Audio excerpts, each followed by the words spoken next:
August 29. తప్పుడు నమ్మకాల నుండి పారిపోండి. నాస్టిక్స్ అనబడిన వారు జనుల జీవితాల్ని దేవదూతలు, ఖగోళ వస్తువులు ప్రభావితం చేస్తాయని నమ్మేవాళ్ళు. పౌలు వారించిన అమావాస్య మరియు క్యాలెండర్చే నిర్ణయింపబడే ఇతర మతాచారాలు ఈ నాస్టిక్స్ బోధకు సంబంధించినవే.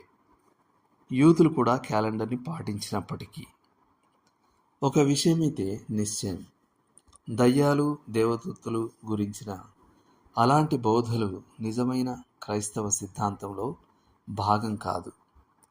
ఒకవేళ సంబంధం ఏమైనా ఉంటే అవి సాతాను సంబంధమైనవి. ఆ బోధ క్రీస్తును అనుసరించింది కాదు అన్న వాస్తవం జాతకాలు, నక్షత్ర పట్టికలు, వీజా బోర్డులు మరియు ఇతర ఆధ్యాత్మిక అభ్యాసాలకు వ్యతిరేకంగా మనల్ని హెచ్చరించడానికి చాలు. అసలు మొత్తం రాశిచక్ర వ్యవస్థనే దేవుని వాక్యం యొక్క బోధకు విరుద్ధం.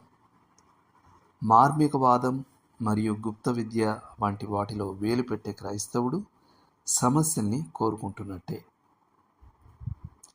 మనకు క్రీస్తులో సర్వ పరిపూర్ణత ఉండగా శూన్య తత్వ విచారాలను అనుసరించడం ఎందుకు?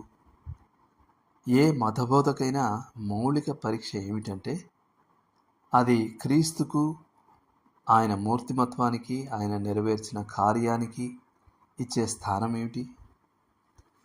అది ఆయన సర్వ పరిపూర్ణత లేకుండా చేస్తుందా? అది ఆయన మానవత్వాన్ని లేక దైవత్వాన్ని కాదంటుందా? అది క్రీస్తుతో ఉన్న ఈ అనుభవాన్ని పూరించడానికి విశ్వాసి ఓ కొత్త అనుభవం పొందాలని నొక్కి చెప్తుందా? అదే నిజమైతే ఆ బోధ తప్పు మరియు ప్రమాదకరం.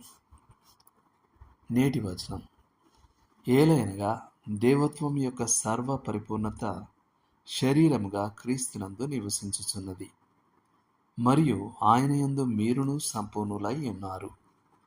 ఆయన సమస్త ప్రధానులకును అధికారులకును శిరస్సై ఉన్నాడు. కొలసీలకు రాసిన పత్రిక 2వ అధ్యాయం 9-10 వచనాలు. ఇవి కూడా చదవండి. కొలసీలకు రాసిన పత్రిక 2వ అధ్యాయం 16-18 వరకు, ఎఫెసీలకు రాసిన పత్రిక 3వ అధ్యాయం 19వ వచనం, గలతీలకు రాసిన పత్రిక 4వ అధ్యాయం 9-11 వరకు. చేయాల్సిన పని: క్రీస్తుకు ఏదీ చేర్చనవసరం లేదు, ఎందుకంటే ఆయన ఇదివరకే దేవుని యొక్క సంపూర్ణత అయి ఉన్నాడు. మీ నమ్మకాల్లో అదనంగా ఏమైనా వచ్చి చేరాయేమో మీకు చూపమని దేవుణ్ణి వేడుకోండి. క్రీస్తు యొక్క చాలిన స్థితిని అనగా సర్వ పరిపూర్ణతను అంగీకరించకుండా నిరుత్సాహపరిచే దేన్నైనా తీసిపారేయండి. దేవుడు మిమ్మల్ని దీవించునుగాక. ఆమేన్.